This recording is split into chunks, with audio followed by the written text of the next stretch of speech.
Bienvenidos, ¿qué tal? Bienvenidas, este es el tercer episodio de Ecos de Mayo. Acá estamos con mi compañero, socio, amigo Nico Cardoso. ¿Qué onda, Nico? ¿Cómo va, Gaspi? ¿Todo tranquilo? Todo perfecto, amigo, Vale. todo bien. Bueno, y decidimos finalmente, después de varios intentos de traer invitados, intentos infructuosos de traer invitados, encarar este tercer episodio, esta tercera transmisión, sobre un tema que es sumamente complejo, del cual yo soy más oídos que palabras. Tiene que ver con el continente cuyas ciudades estamos mostrando, cuyas calles estamos mostrando en este video, que muestra las avenidas de Ciudad del Cabo, país de Sudáfrica, continente africano. Es un continente sumamente complejo desde cualquier punto de vista, sobre todo desde el de las relaciones internacionales, que nosotros pensamos en analizarlo o debatirlo en dos transmisiones distintas. Para hacer primero un primer acercamiento en términos de contexto y presentación de algunas problemáticas que van a ser introducidas hoy, para ser desarrolladas quizás con un poco más de profundidad en la próxima transmisión. ¿Te parece? Me parece genial. ¿Por dónde querés empezar? Bueno, eh, el marco teórico. A ver, cuando uno encara una investigación, yo estoy dando ahora la materia técnica de investigación aplicadas y es un proyecto de investigación que tiene más o menos el orden que tuvimos nosotros en el taller de tesis, donde vos tenés que hacer un planteamiento del tema con un recorte, después una problematización y después viene un marco teórico y un estado del arte y demás. El tema es África en general, después vamos a ver cuál es la problematización, que ese es el primer desafío que tenemos nosotros en esta transmisión. Eh, pero el tema está en que es un continente del que se habla poco en términos académicos, que por alguna razón no aparece en la agenda. Para preparar la transmisión de hoy me estuve fijando en las materias, lo charlábamos antes de empezar a filmar, en las materias que tuvimos en la maestría, y dije, bueno, de acá voy a sacar textos para poner, como hicimos en el primer episodio, de consulta, de revisión y demás, y no encontré ni una sola materia de la maestría que tenga la palabra África en su programa analítico. Por lo tanto, no fue un tema que abordamos durante los 2 años de maestría, este tercer año de tesis tampoco, ¿no? ¿Vos recordás en algún seminario haberlo estudiado puntualmente, África, más allá de algún ejemplo o algo aislado?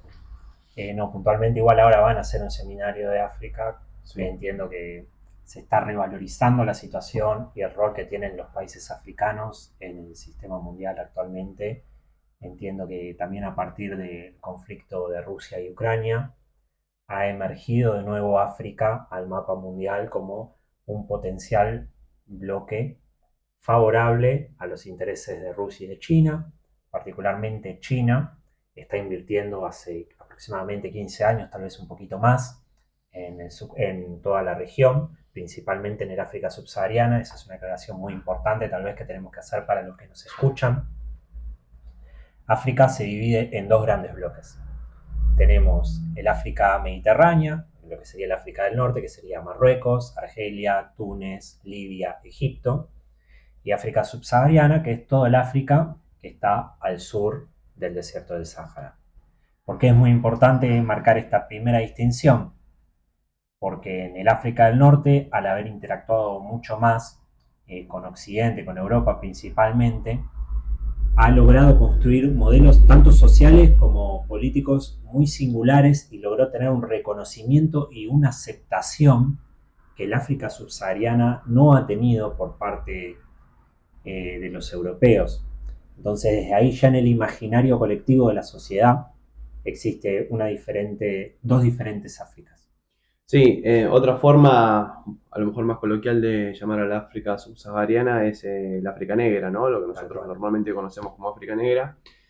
Y otra distinción que yo le sumo a esta caracterización que hiciste vos es la cuestión religiosa también, que el norte, Marruecos, Argelia, Libia, Túnez, Egipto y Sahara Occidental en menor medida, está atravesada por el Islam en distintas versiones, pero es una África netamente musulmana, siendo que el África negra, si bien tiene una incidencia muy marcada del Islam, ciertas regiones. en ciertas regiones coexisten otras religiones u otros usos y costumbres que no están, digamos, tan difundidas en lo que es Occidente, ¿no? Sí, tal cual. Por un lado se encuentran tradiciones que se las puede denominar como paganas, cultos locales, Animistas también, ¿no? animistas, ahí Ah, está. Y en segundo lugar, bueno, la influencia que tuvo el cristianismo tanto en su vertiente católica como en su vertiente protestante. De igual manera, África subsahariana también tiene su propio submundo, por así decirlo, porque a nivel histórico podemos entender que hubo dos tipos, mejor dicho, de regímenes coloniales. Los regímenes coloniales donde habitaba una élite política de una minoría blanca, como fue el caso de Sudáfrica, que es lo que estamos viendo acá en las imágenes, mm. como fue el caso del actual Zimbabue, como fue el caso de Kenia, principalmente eso se puede observar en las colonias británicas, y una segunda parte donde coexistieron más que nada los fuertes gobiernos o una administración colonial vinculada a la potencia imperial, Sí, pero con una fuerte estructura de liderazgos locales. locales. ¿Cómo sería, qué caso de qué países serían los más emblemáticos de este tipo de colonialismo?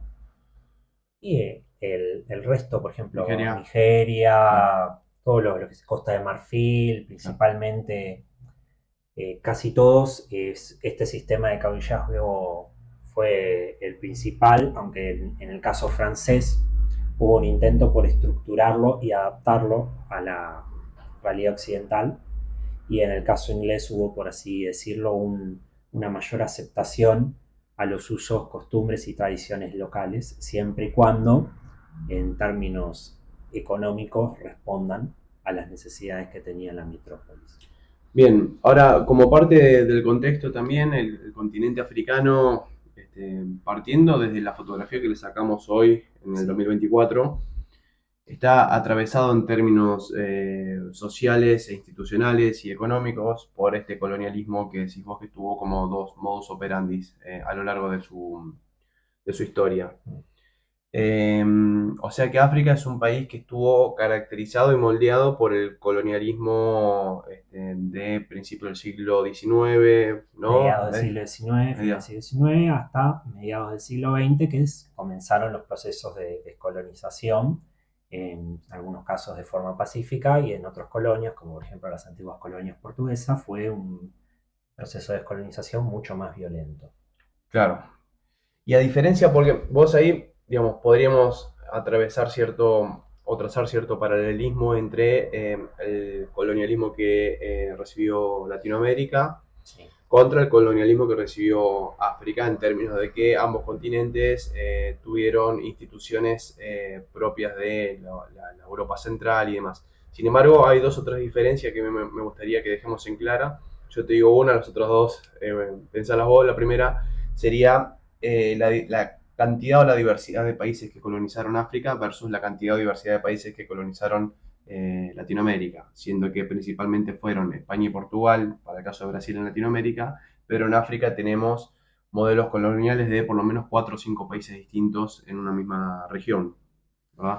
O sea, tenemos Sudáfrica con los Boers o los holandeses y los ingleses, Zanzíbar con los ingleses, Rodesia, pero después tenemos el Congo belga, después tenemos Argelia en el Magreb con Francia, tenemos Angola y Mozambique con Portugal, y vos me habías dicho de las colonias alemanas que eran... colonias alemanas que eran Namibia, Camerún y Tanzania hasta la Primera Guerra Mundial, y faltó también mencionar el modelo francés del África subsahariana. Perfecto. O sea, tenemos por lo menos 5 potencias europeas que intervinieron. eh, Países que también el término país en aquel momento es una categoría muy occidental para describir realidades que eso era otra de las cosas que estábamos hablando antes de empezar a hablar. La idea que tenemos nosotros de país como tal o de Estado-nación, aprendida de la Revolución Francesa y demás, muchas veces se queda corta para describir cómo funcionan determinados territorios o regiones del África, ¿no? Que tiene, Exactamente. Una de las principales consecuencias o necesidades que tuvieron las potencias coloniales es establecer un Estado que funcione bajo un paradigma occidental, en un subcontinente donde la organización social y política de los habitantes era completamente distinta y incomprendida, ¿no?, por los europeos.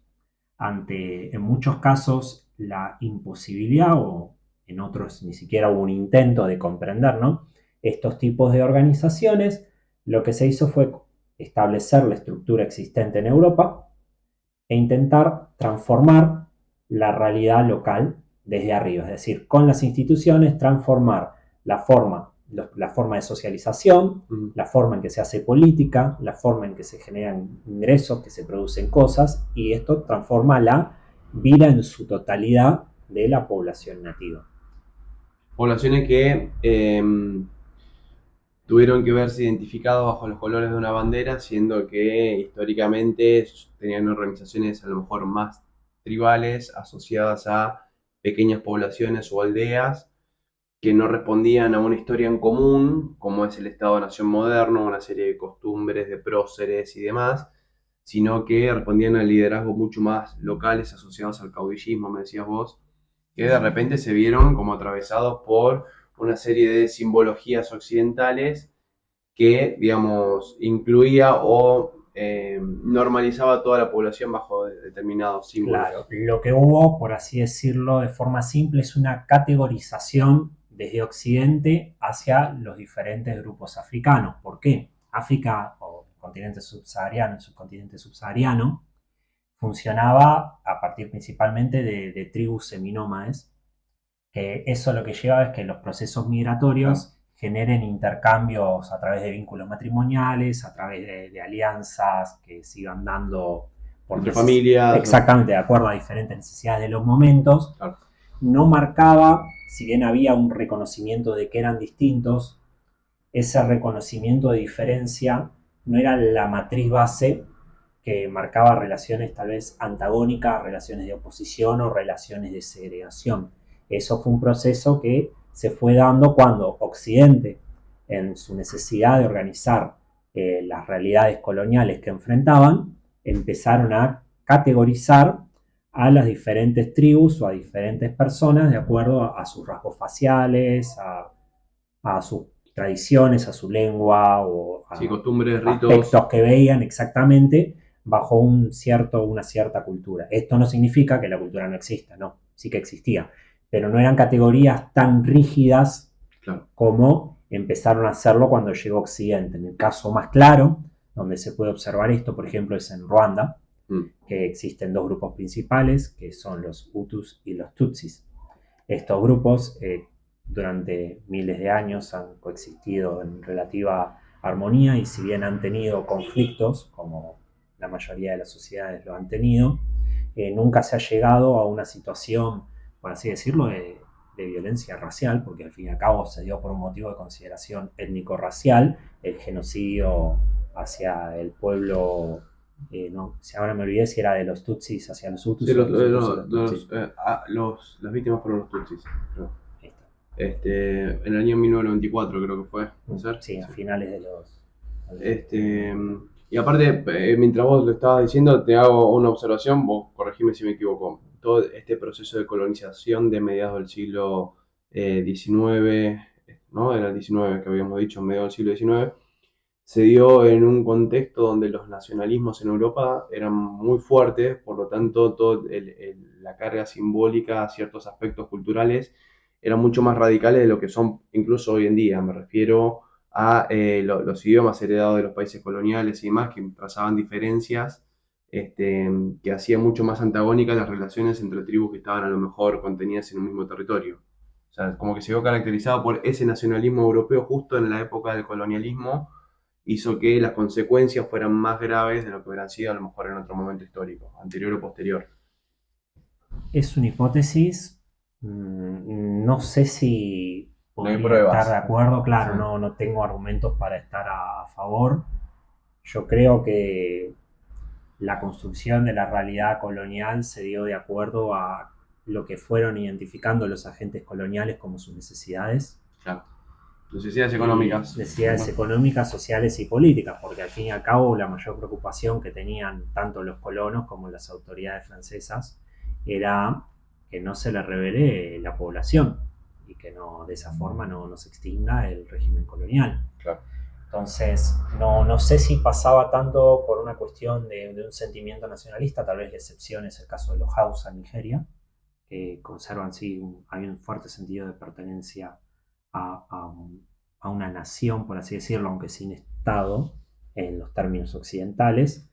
En el resto de los casos no sé qué tanto se podría afirmar. Hay que tener en cuenta también que dentro de África existen muchos grupos étnicos que están organizados de diferentes formas, por eso es muy complejo hacer generalizaciones. Sí, eso te iba a decir también, que parte del contexto, por lo menos para esta parte, tiene que ver con establecer ciertos límites respecto de lo que vamos a hablar, porque gran parte de la ignorancia que nos involucra, por lo menos a mí, respecto del tema, es que escuchamos golpe de Estado en Burundi, asesinato del jefe de Estado en Burkina Faso, y pareciera, o al que no está embebido en el tema, pareciera como que fuera todo parte del mismo proceso, decir, no, si esto siempre ocurre, siempre fue de la misma manera, siendo que en realidad son procesos que en algunos casos están muy relacionados y en otros casos responden a dinámicas que son totalmente distintas, por ejemplo la de Rusia y China, en otros casos está mucho más vinculado al Magreb con el Islam, en otros casos está más vinculado con la soberanía económica y los nuevos nacionalismos que se están generando en África. Entonces, me parece que hay primero una división, si te parece, que podemos hacer territorial, que es dejar el África del norte, el África mediterránea, para otra edición. Me refiero a Marruecos, Argelia, Libia, Túnez, Egipto, porque eso a lo mejor está más relacionado a dinámicas que tienen más que ver con lo occidental y lo europeo. Me refiero, o por ejemplo, con lo de Oriente Medio, me refiero con el conflicto entre Israel, Palestina e Irán. Y empezar a trabajar con el África subsahariana, el África negra, empezando a diferenciar algunas regiones y algunas dinámicas que están contenidas dentro de este territorio, como para empezar a desarmarlas y estudiarlas en distintas etapas. Vale, me parece bien. En primer lugar, para categorizar en regiones, Bien. tenemos por un lado lo que sería el África Occidental Francesa, que con la excepción de Nigeria, lo que comparten estos países actualmente es que fueron colonia de Francia, como por ejemplo Malí, Burkina Faso, Costa de Marfil. En algunos casos se puede incluir tal vez a Chad o a Níger, que si bien están más en el centro de África, quedan ligados por su estructura productiva más que nada al África Occidental Francesa, y algunas excepciones, colonias británicas como por ejemplo pueden ser Ghana, Sierra Leona y el caso más importante de Nigeria. Segundo lugar, Bien. tenemos lo que sería el corazón de África, representado principalmente por la República Democrática del Congo, el Congo, los pequeños países de Uganda, Burundi y Ruanda, y la República Centroafricana. En tercer lugar se encuentra el África Austral, que podemos incluirlo principalmente, abarca a Sudáfrica, abarca también a Lesoto, y por otro lado, bueno, se los puede incluir a Namibia, a Botsuana, también en algunos casos se puede considerar tanto a Zambia como a Zimbabue, Claro. que eso también podría considerárselo como el corazón de África, dependiendo, ¿no?, desde la perspectiva que se quiera tomar. Y por el otro lado tenemos también, bueno, Angola, Mozambique, y por último lo que tenemos es el África del Este, que sería Tanzania, Kenia, Sudán y, bueno, actualmente Etiopía y Sudán del Sur y Eritrea.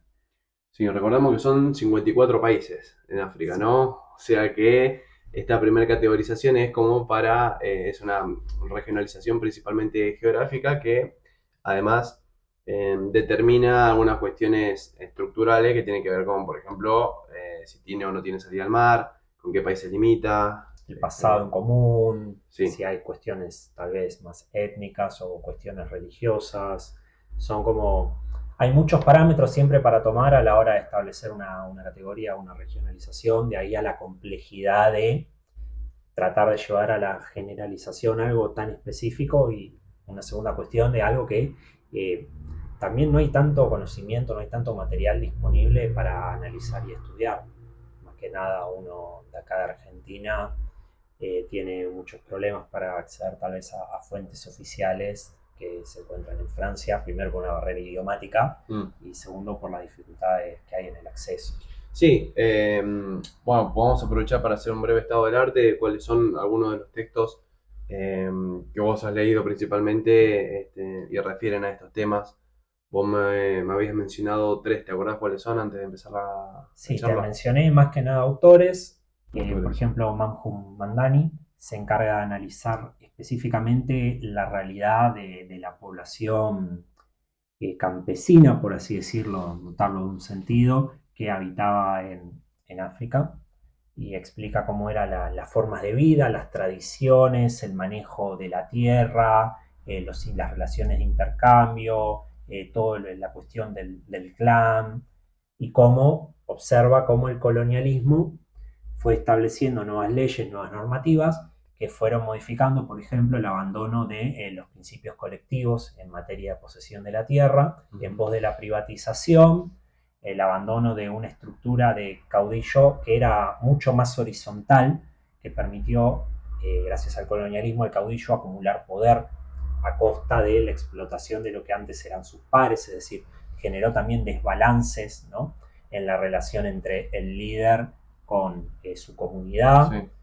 Y por otra parte, en términos económicos, ¿no?, la adaptación de nuevas formas de trabajo, porque la organización de trabajo local era muy distinta a los tiempos de trabajo tal vez más industriales que tenía el capitalismo en el siglo XIX en cuanto a tiempos de trabajo, formas de trabajo, utilización de herramientas de trabajo. Exactamente. Sí. Él observa cómo todos esos cambios fueron realizados desde arriba, a través de instituciones. O sea, impuestos, fueron cambios impuestos. Exactamente, a través de las instituciones, principalmente el Estado colonial, con el fin de integrar a una economía mundo, un sistema mundo, concepto que sugiere Wallerstein, que es una bibliografía completamente recomendada para entender todo lo que pasó en la etapa colonial. Y a raíz de eso, que, bueno, una región se integre bajo una situación de periferia, es decir, como exportadora de materias primas que necesitan las metrópolis y que sea importadora de bienes industrializados o manufacturas que permitan generar un superávit comercial mayor a las potencias a costa de una dependencia, ¿no?, de estas naciones agroexportadoras hacia comprarla a la potencia y venderla a la potencia. O sea, superávit comercial, vos te referís a que exportan más de lo que importan en términos de Me refería a que la metrópoli de esa relación con su colonia sea obtenga ella más la ingresos. metrópoli. Exactamente. Está bien la metrópoli, está, claro. Perfecto.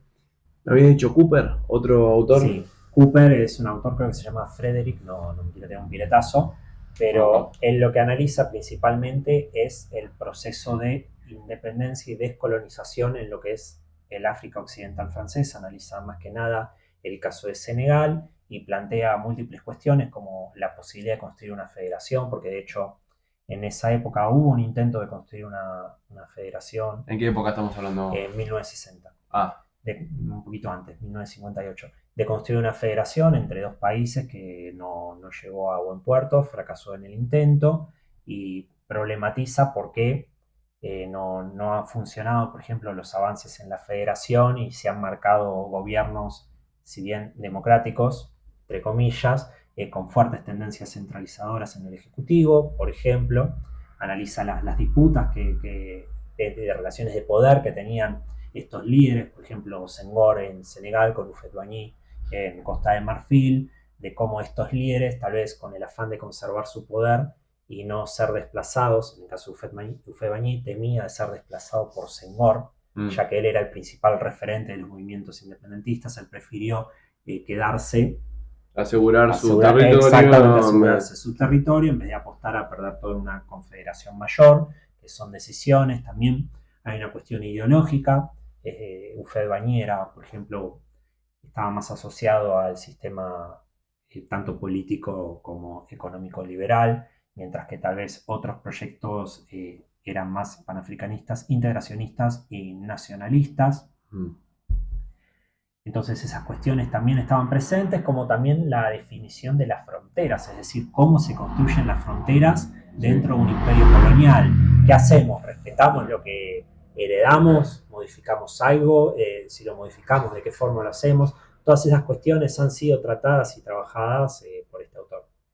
Claro, bueno, ese debate sigue vigente, el tema de los límites de fronteras que fueron impuestas con criterios que respondían a intereses muy particulares de colonias que no estaban, cuya metrópoli no estaban en ese territorio, ¿no? Entonces Sí, hay que ver si esa delimitación sigue siendo funcional o no a los intereses de los territorios que los ocupan hoy en día. por ejemplo, hay un autor que ahora no me estaría acordando el nombre, que él lo que plantea es que en realidad las fronteras en estos países son porosas porque no tienen una seria o un gran control, ¿sí? De estas barreras fronterizas, por lo tanto, grupos que se desplazan atraviesan una frontera como si Sí, sí, fuesen de sí. un lado a otro sin ningún problema. Sí, grupos de poblaciones que históricamente fueron nómades o con un desplazamiento muy dinámico, se vieron separadas por un límite fronterizo y políticas migratorias que a veces responden a esto mismo que decíamos antes, intereses o burocracias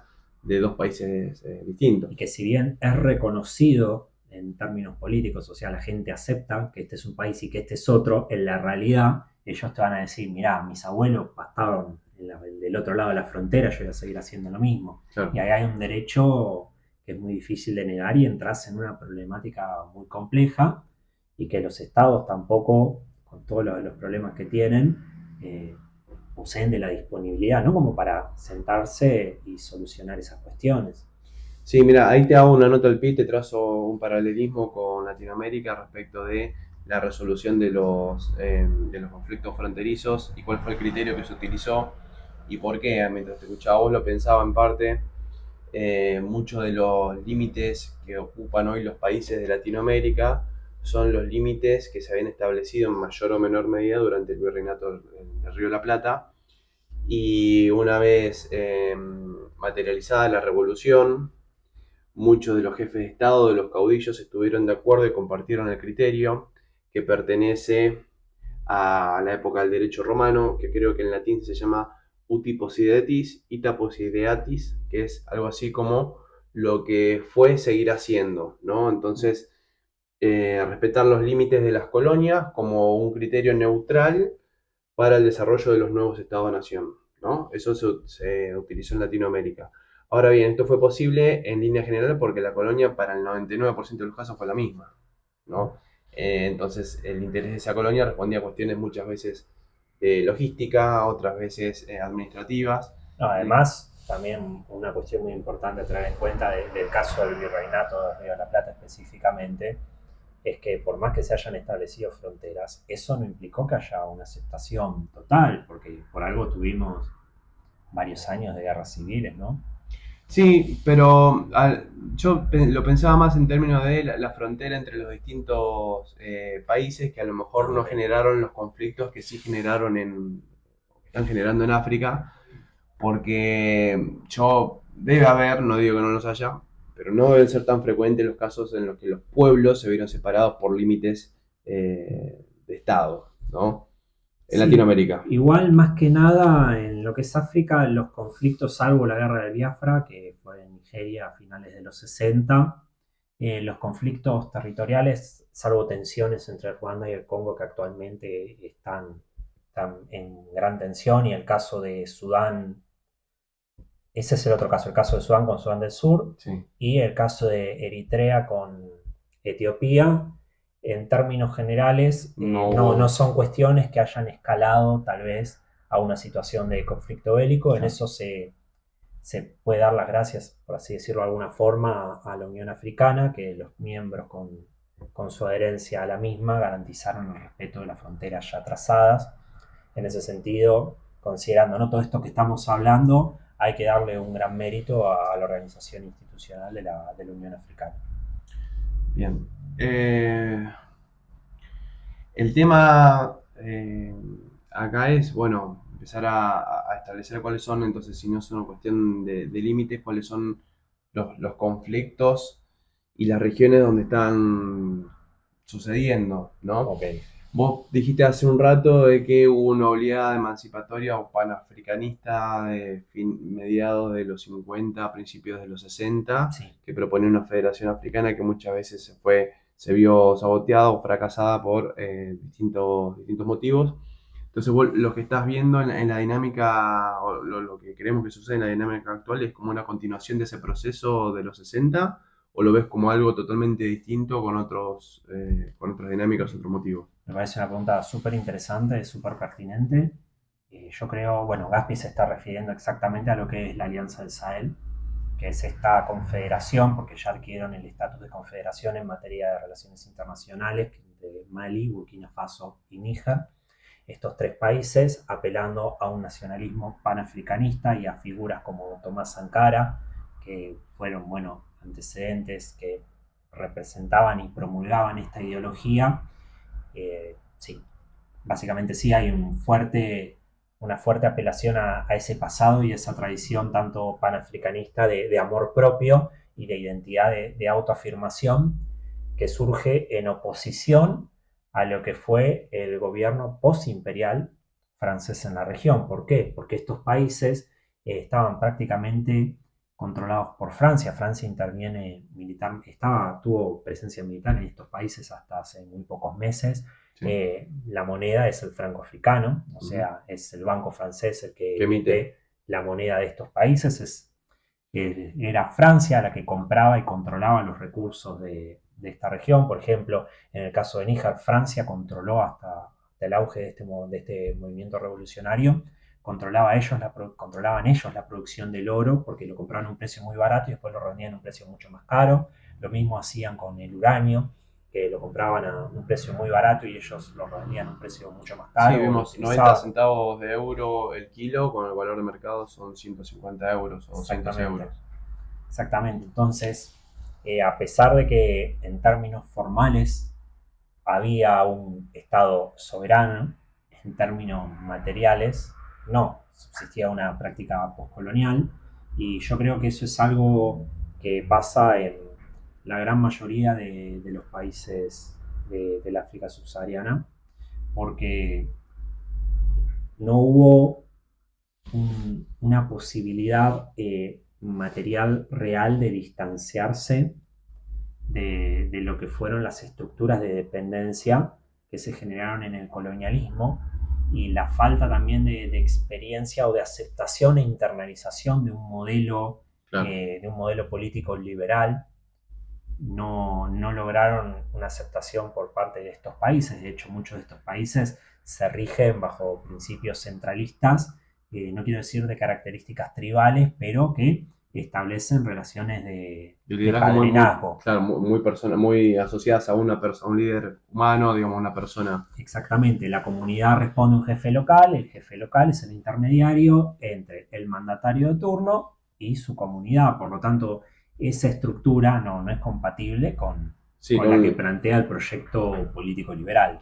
y cuando vos decís estructuras de dependencia de las cuales no pudieron emanciparse, estamos hablando, por ejemplo, de la estructura monetarista o monetaria que emitía el dinero en esos países, ¿no? Sí, Las instituciones. tanto en términos económicos como, perdón, en términos monetarios como en términos de relaciones comerciales. Creo que ahora esta tendencia igual se está revirtiendo, pero hubo Sí. durante muchas décadas tal vez una falta de inteligencia de otros países del tercer mundo. En este sentido, creo yo que Argentina también forma parte de las naciones que han cometido ese error de no interesarse profundamente en desarrollar relaciones comerciales con los distintos países del África subsahariana, Generando una alternativa a ese sistema también. generando que nos permitiría exportar bienes de mayor valor agregado. Por ejemplo, nosotros tenemos una industria agropecuaria muy importante que a los países del África subsahariana les resultaría de gran interés porque la mayoría son economías agrarias. Entonces,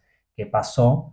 Que durante todas estas décadas no hubo un acercamiento, salvo esta última década, no hubo un acercamiento para comerciar con estos países. Y esto no lo hizo solo Argentina, sino que lo hicieron muchos otros países. ¿Qué pasó? Que se olvidaron de que existen en el mapa. Claro. Sí, Menos, a lo mejor en menor medida, Brasil, ¿no? Brasil tiene lazos comerciales e institucionales muy fuertes con Con África, Angola. sobre todo los países lusoparlantes se llaman, que Sí. sería Angola y Mozambique principalmente. Sí, creo que un gran acierto que tuvo el gobierno de Lula en materia de política exterior es reforzar los vínculos con Angola principalmente, porque es esto, es una economía, aunque para Brasil en ciertos sectores es más competitiva, al sector industrial brasileño le sirve Sí. completamente exportar a Angola y el acercamiento cultural que tienen por compartir la misma lengua facilitó mucho esto. Y para mí se abre una ventana muy interesante al pensar el comercio con los distintos países de la África subsahariana, porque si bien son mercados chicos, porque vamos a ser completamente honestos, salvo Nigeria y el Congo belga, la mayoría del resto de los países no llegan a más de 20 millones de habitantes, Claro. pero si vamos haciendo la sumatoria, eh, tenés Sí, sí, sí. 25 países.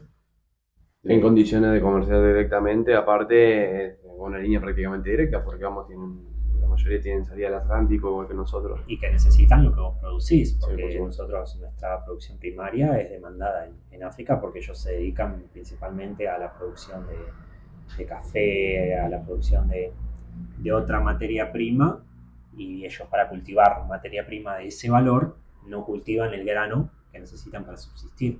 Entonces, Profundizo más en una línea, te repregunto con otra dirección. Parte de la ignorancia que recubre lo que sucede con África tiene que ver con las distintas agrupaciones terroristas que muchas veces uno escucha que toman poder o realizan golpes de Estado que, como veíamos hace un rato en un podcast, Geográfica Historia, decían que los golpes de Estado en África tienen características muy distintas a las que tuvieron. O sea, cuando uno dice golpe de Estado en África, no es lo mismo que decir golpe de Estado en Argentina, en Chile, en Perú. Este, ¿Qué rol juegan hoy en día estas agrupaciones que nosotros a veces vemos en las noticias del mainstream, por así decirlo, en estos movimientos panafricanistas que están sucediendo hoy en día, como por ejemplo es el caso del Sahel? ¿Qué nivel de importancia tienen en este contexto? yo creo que por un lado se encuentran las agrupaciones que se pueden denominar terroristas, como lo son Boko Haram, como lo es el M17, que El M17, tiene sí. actividad en el Congo actualmente. Otra cosa son, por ejemplo, los golpes de Estado que se hicieron en los diferentes países de la Alianza del Sahel. Y otra cosa que también se pueden denominar como grupos terroristas son la existencia de los señores de la guerra. Me voy a centrar específicamente en el segundo y en el tercer caso porque es donde se confluye. Bien. En el África subsahariana existen, como habíamos dicho, unas tendencias más de patronazgo, relaciones más paternalistas, lo cual llevan a que haya líderes que consolidan su poder y mediante el acceso a armas y financiamiento lo que buscan es acumular recursos para comerciar y vivir de eso. Básicamente son señores de la guerra porque viven de la guerra. Los estados nacionales no tenían la capacidad suficiente o por negligencia, porque recordemos que en el caso de la Alianza del Sahel, Francia estaba presente militarmente, Sí. no lograban, nunca han podido lograrlo contener, pero casualmente, vamos a decirlo entre varias comillas, casualmente no, la Alianza del Sahel está teniendo grandes éxitos en derrotar a estos señores de la guerra y han establecido golpes muy fuertes a estos puntos. Por eso, con estos golpes de Estado, creo yo, podemos mencionar que hay un ascenso de líderes de características populares que apuntan a una reinserción de la región y a una resignificación de lo propio, cosa que me parece algo completamente admirable.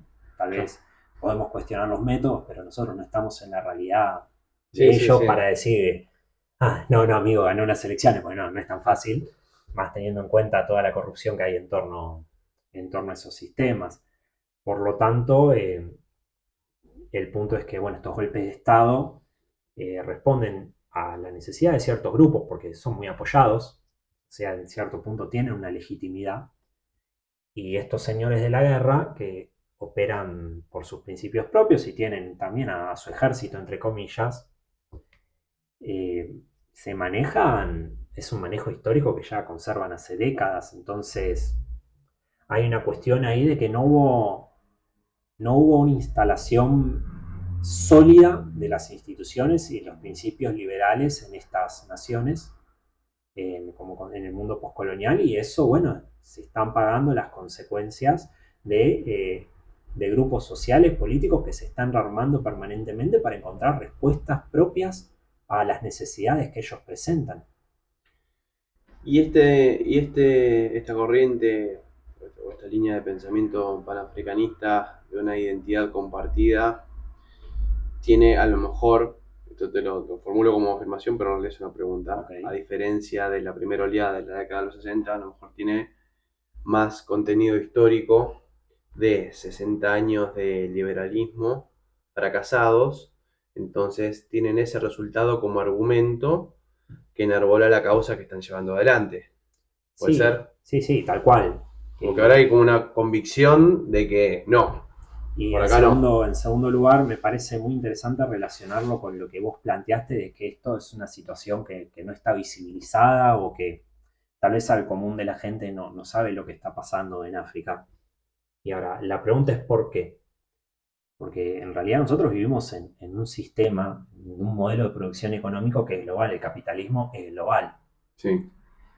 Pero a nosotros, ¿qué es lo que nos muestra el capitalismo cuando abrimos una red social? Nos muestran las playas de Bora Bora, nos muestran los lujos de Estados Unidos, nos muestran la belleza de París, Sí, mismo las pero, playas de Zanzíbar en África, o sea, pero la realidad del capitalismo que no se quiere ver es también la gente que se está muriendo de hambre en el medio del Sahara Occidental porque hay grupos de señores de la guerra y estados débiles que para controlar el comercio y una potencia que quiere sacar beneficios extraordinarios de eso comete abusos.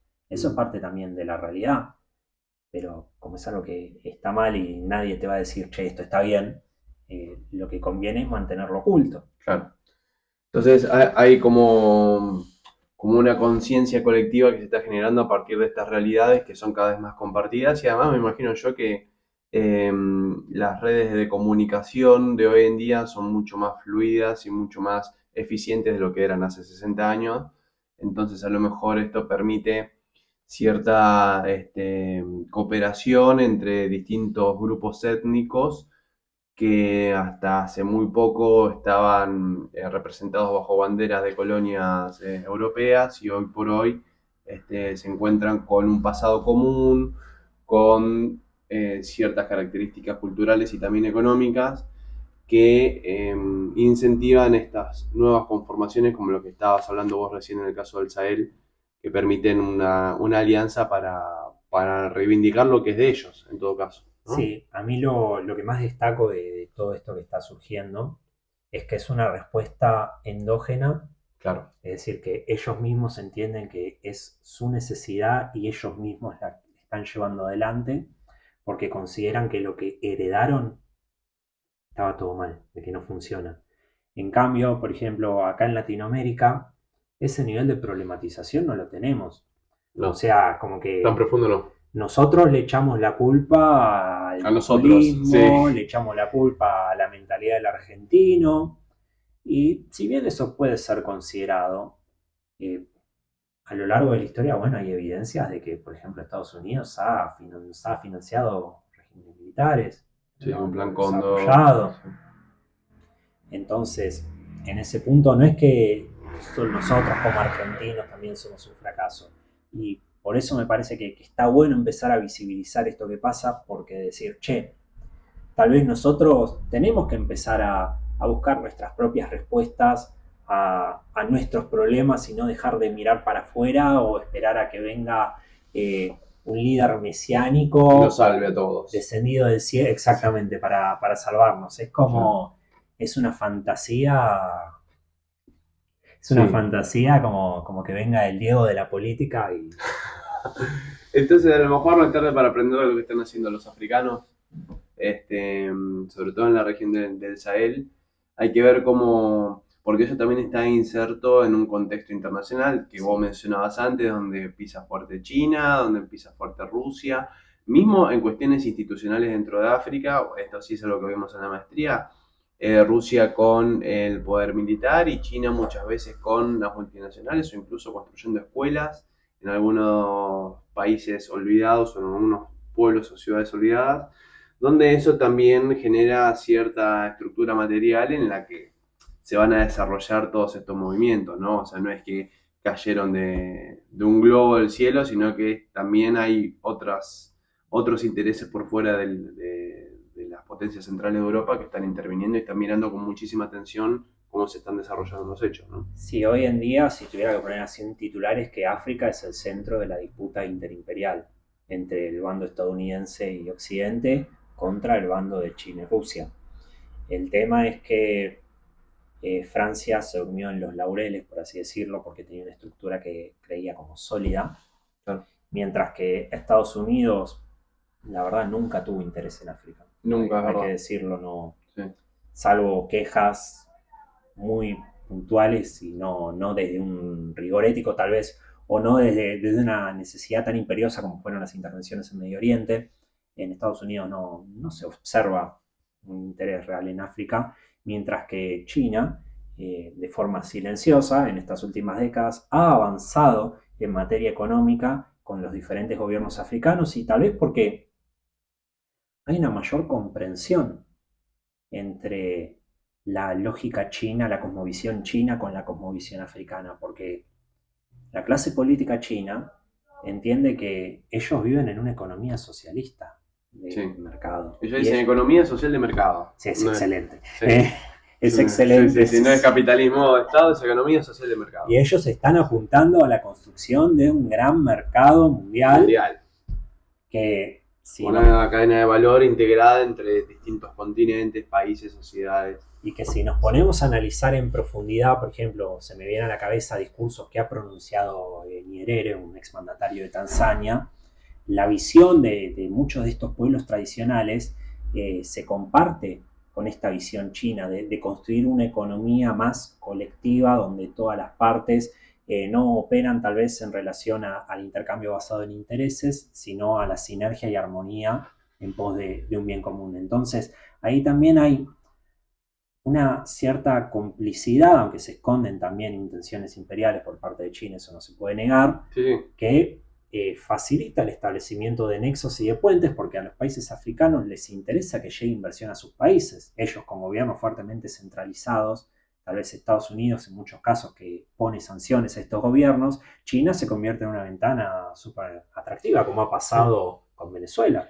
y aparte desde la lógica, bueno, más adelante dedicaremos otro capítulo a la parte económica neta, ¿no? Pero pensaba también al modelo de desarrollo, siendo que a lo mejor la economía, el modelo productivo de China tiene un patrón de acumulación distinto al de las potencias occidentales, donde todo el sistema financiero está supeditado a la estructura productiva material, me refiero a las fábricas, al empleo y al ladrillo, ¿no?